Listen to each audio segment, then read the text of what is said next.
What is up, flockers? That is my fellow lockers and aspiring lockers. In today's video, I'm going to be showing you how quick and easy it is to wash out this hair wax. So if you're interested in seeing that, then stick around.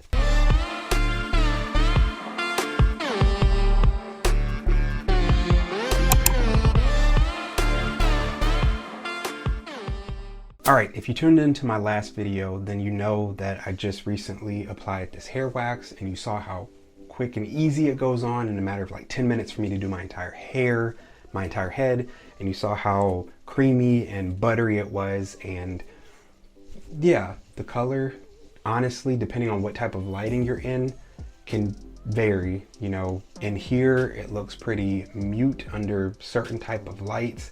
It's very bright, or like outside in natural sunlight, it is very vibrant and bright. So that's kind of a cool effect that, depending on what type of lighting you're in, will determine and affect how the color kind of comes off.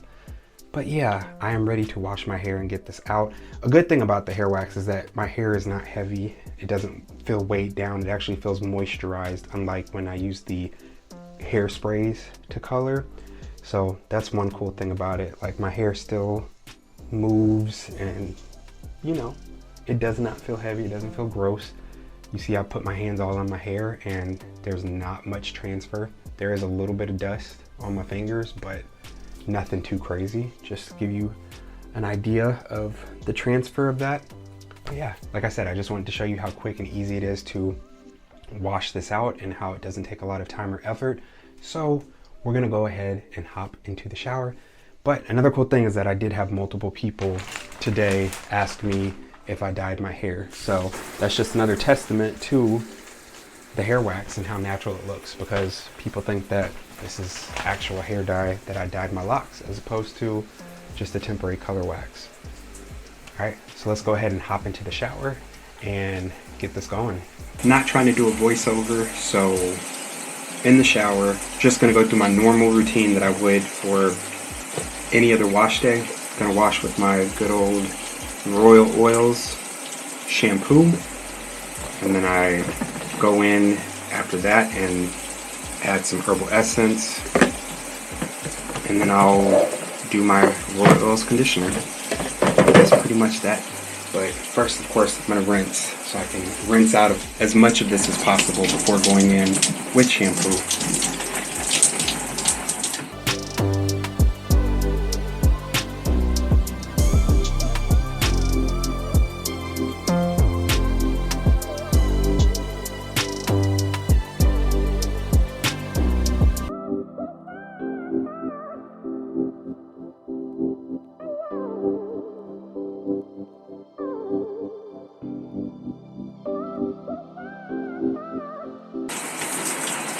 Alright, and before going in with the shampoo, I always like to rinse for several minutes just to make sure that I'm getting a good rinse out before going in with the shampoo, just to ensure that I get as much of this color out as possible before we even go in with the shampoo.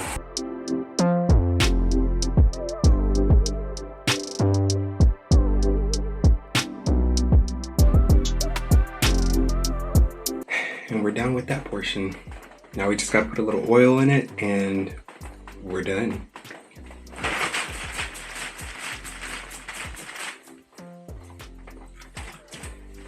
And just like that, 5 to 7 minute washed day, and we are back to our roots, back to the color that we had before.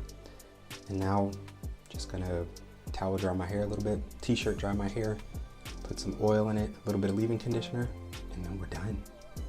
Quick and simple. All right, so I have allowed my hair to towel dry or t-shirt dry for about 5 minutes now.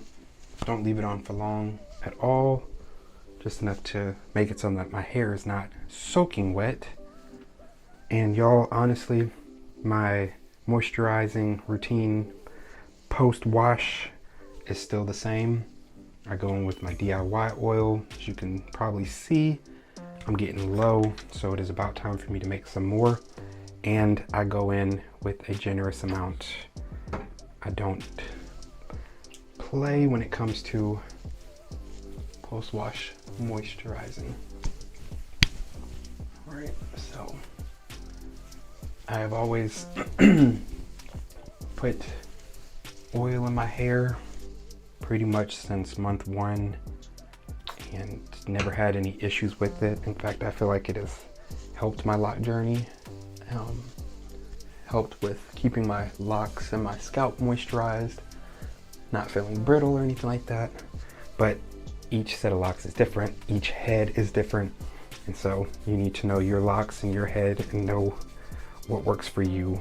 And so you can't necessarily follow what I do or what anyone else does. Oil may be a good thing for your locks, or it may be detrimental to your locks, and honestly, there's no way to know unless you know. So if you have a loctician, listen to your loctician, maybe they can tell you. Also listen to yourself and listen to your hair.